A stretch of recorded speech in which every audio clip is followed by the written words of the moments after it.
Okay, so we're looking at this amplification. So we can use definition explaining what keywords in a topic sentence mean to create our sentence number 2. We can use amplification. We can make some of the ideas bigger by expanding them, by saying something more about them, by listing, adding. So it's also recognizing that these are times when we can create some of those rhetorical features, listing ands, explaining what it's not. So in terms of amplification that make ideas bigger, if you were looking for the highest possible grades, you could begin to think, okay, how could I do that using one of those lovely rhetorical structures? And explaining things as what they're not would be really interesting, wouldn't it? So child labour does not include children who work for their families. Child labour does not include. So again, there is scope when you do these sentences to be as creative as you want. So we've taken our topic sentence, sentence number 1, we've now grown it into a second sentence. So I'm really chuffed with myself. I've got a paragraph, it's got 4 sentences, it's quite clever, it's clear. Sorry, it's got 2 sentences, but that's not enough. We want to get to that magic number, actually 5 sentences, don't we? Because 1 topic sentence plus 4 equals 5. So I've still got 3 more to do. So then what comes next? Well, it says have an explanation sentence. Have a sentence that uses the word because. Okay, now a good way to do this is if you begin a sentence with because, you've got sentence variation, you're beginning sentences in different ways, and it also makes sure you get because sentence in. Now, child labour is defined as being ... Now, look, for me, for my explanation, I've coupled it with one of the facts that I found. Okay, because 168 million children lose their childhoods and their health to this slavery, something must be done.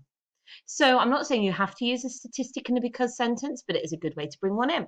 Because 168 million children lose their childhoods and their health to slavery, something must be done. So I've now got 3 sentences. Good afternoon, and thank you for joining me as I share with you my belief that we have a moral duty to end child labour across the world. But what is child labour? Child labour is defined as being any act of exploitation that deprives a child under the age of 18 to access to health, education, and forces them to work in terrible conditions. Child labour includes then slavery, sexual exploitation, trafficking, drug running, and other forms of labour. So I've got that. Now, I know I put it there, but I haven't mentioned it, a moral duty. That's actually an expression, if you did want to explain, what does it mean by moral duty? So whilst a moral duty refers to us, that we have an obligation, that we have to do something. Okay, so anyway, I've done my explanation then. Because 168 million children lose their childhoods and their health to this slavery, something must be done. So again, I could be really happy with myself. I've got my topic sentence, I've got a definition, I've got an explanation. I'm on fire, Miss Deutsch. What do you want me to do next? I'll tell you what I want you to do next. So you've got your 3 sentences. We're then going to do an effect sentence. So an effect sentence, okay, an if and a then, or a but. So it's not if, then, but altogether. But we can do an if and a then, because that shows the effect of something. Now, an effect, how can but be an effect? Because the effect of some of the ideas we might be raising in our speech might have people going, but I don't want to, or but I can't. So you remember when we looked at the counter arguments? So it might be sometimes you have a but moment, okay? So if we allow these innocent children to suffer, knowing we could have done something, then we're guilty too. Now, look, we're not now just listing every fact we found in one paragraph. I'm going to stop myself. I've used my one fact, 168 million children. So my if and then my then is really, I'm using a little bit of pathos, innocent children. I'm going to make my reader feel a little bit guilty. Okay, playing on their emotions. So I've got my if and then sentence. Now it says here your closing sentence. You've got to choose. Some people try and do both and either or though. So our closing sentence, just for today, is going to end with the word so, but you've got a choice. Ooh, what choices have you got? You could use what we call a cyclical closing sentence. Now, this is where your closing sentence of your paragraph uses words, phrases, or ideas from your topic sentence. So we cycle back to how the paragraph began. So here's my cyclical closing sentence. So let me explain the reality of child labour to you this afternoon. So I've linked back to my topic sentence because I've used child labour and I've reminded them it's this afternoon. Yeah? Now, the other way we can do it is we can end a paragraph with a question. Now, this only works if you remember to answer the question in the next paragraph.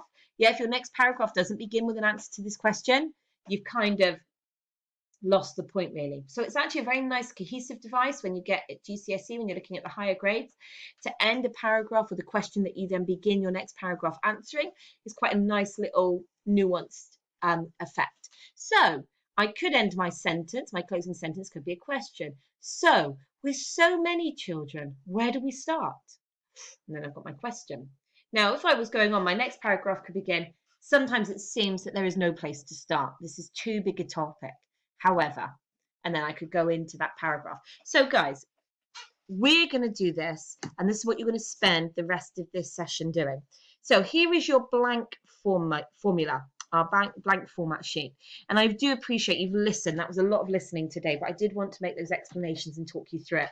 Now, you can always double back to mine. Okay, so you're just going to start by completing the topic sentence using your chosen topic, okay, whatever you've chosen to write about. We all have a moral duty too. Now, in your definition and amplification sentence, you could just say, blank blank is defined as being, whilst a moral duty refers to. Blank blank includes.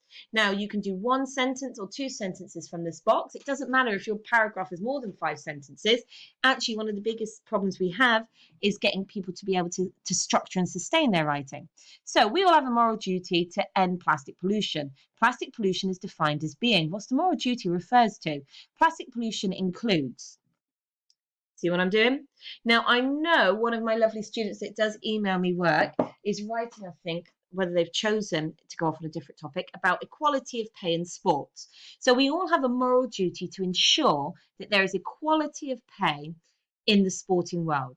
But what do I mean by equality of pay? Equality of pay is defined as being the process by which men and women athletes are paid the same amount of money for the same activities. Whilst the moral duty refers to.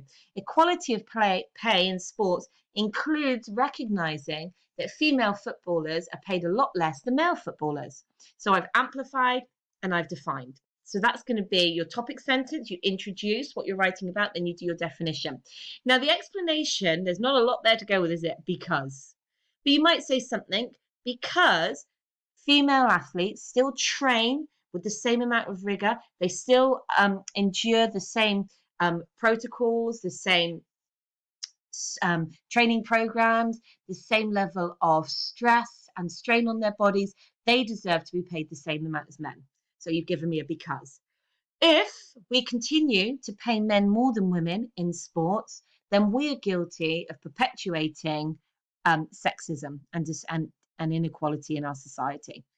So you can see that you are going to create, now each of these boxes is a separate sentence. Now you can either plan it using the boxes or you can just write it as a paragraph. And then your cyclical end could be, so this afternoon I am here to convince you that it is time to address the inequality of pay in the sporting industry. So this afternoon I'm here to convince you that it is your duty to reduce the amount of plastics going into our oceans. So there would be your cyclical one. So your question, you could end with a question. So where do we begin? So why does inequality in sports even exist? So why were women paid less than men? Question. So why is there so much plastic pollution making its way to our oceans? So you can end with a question. So lovely people, you are just going to now work through this in your own pace. Okay, so you're going to have a really strong opening paragraph where the topic in sentence introduces what you have a moral duty to, that you've got your definition sentence, at least if you do the 2 definitions of moral duty as well, or if you do an amplification, brilliant. You've got a because sentence, an if and then sentence, and then a closing sentence that either links back to the beginning or asks a question. Okay, my lovelies, enjoy. Take your time, really invest in making this paragraph strong, and I'll see you tomorrow.